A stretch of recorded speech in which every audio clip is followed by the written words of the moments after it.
One of the best ways that you can add utility and value to a property is to add bedrooms and bathrooms. So we're looking for those useless spaces or spaces that are inefficiently used to basically try to fit in more bedrooms or bathrooms. This house was an older home.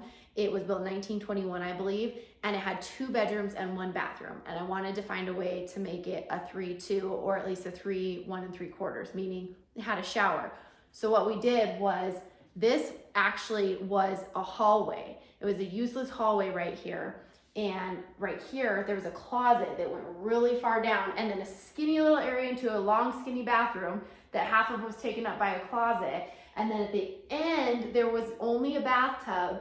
And so what we did is we omitted that closet. We were able to add a shorter bathroom, a full bath right here. And then on the back side, we were able to make a primary bathroom. So basically it was, and I wish I would have videoed it for you guys, you came in, you could access this closet, it went this length, or you could go this way into the bedroom. And the master bedroom actually did not have a closet, so we added that too. So now what we're able to do is take that space and make 2 bathrooms. And you guys have been with me through tiling and leveling and floor joists that were cut under the bathtub. One of the floor joists had been cut for some of the plumbing. And so we were digging holes and adding supports and took all this flooring out down to the studs. And you've been with me through all of that, some of you. So here's our bathroom now. Here's our first bathroom.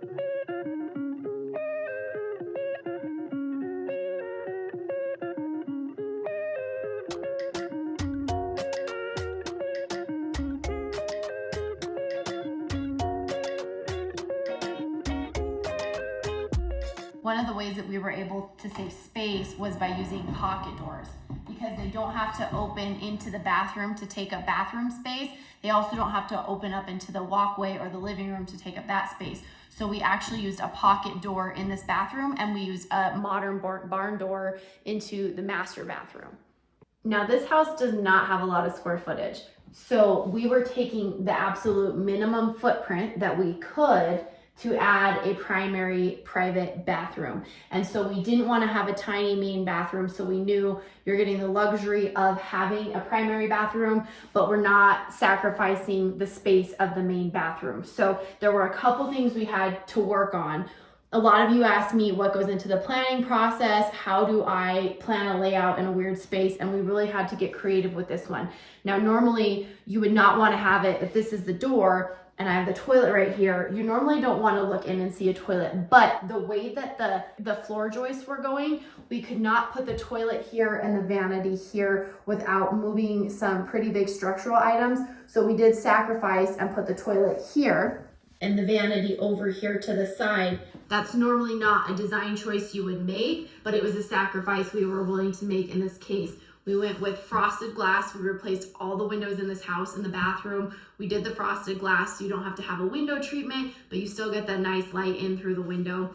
A couple other things we did. My favorite feature is the rain head shower. I just think that's really, really a zen spa-like feature, and I wanted to add that. And it was a whole process because we are in a cold climate of insulating a second double wall in the attic so that we can run plumbing in the attic for that line. Another thing we did for a small space that I think and I hope makes it not feel so tight is use floating vanities. Even though you are the same size, we're creating a little bit of an illusion of space by not having that visual floor space taken up. One of the items I knew I had the most flexibility on was the shower size and shape, because I knew I was gonna build a custom shower pan.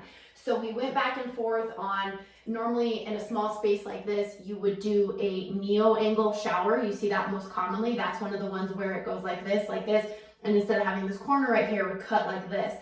But it feels a lot less spacious inside the shower. So we ended up finding these doors, and this was awesome because custom glass is really expensive. So I found these, and I built my shower pan size around these doors rather than building a shower and then paying a high price for a custom door. So this feels a little bit more spacious.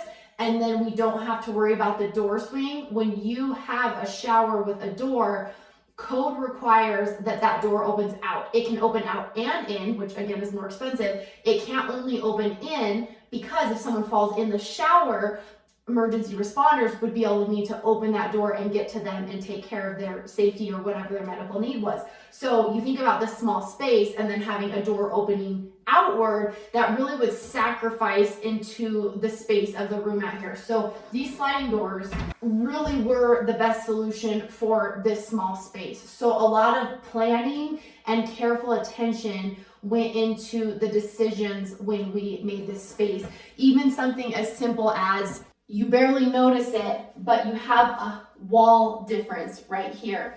And so because of the way the floor joists were, the toilet couldn't go here where the vanity is, it had to go here, but it couldn't go all the way back to the wall because the joist would be in the way. And so we actually kept the depth for the shower, so we're not sacrificing those 4 inches of space, which that's a lot when you don't have a lot of extra room in a bathroom. So we have the depth here, but we had to bump the wall out here so that our toilet flange could be the appropriate distance away from the wall and not run into a support joist underneath. So everything we did, taking advantage of all this space, we had to be really smart and really plan ahead so we didn't run into problems down the line.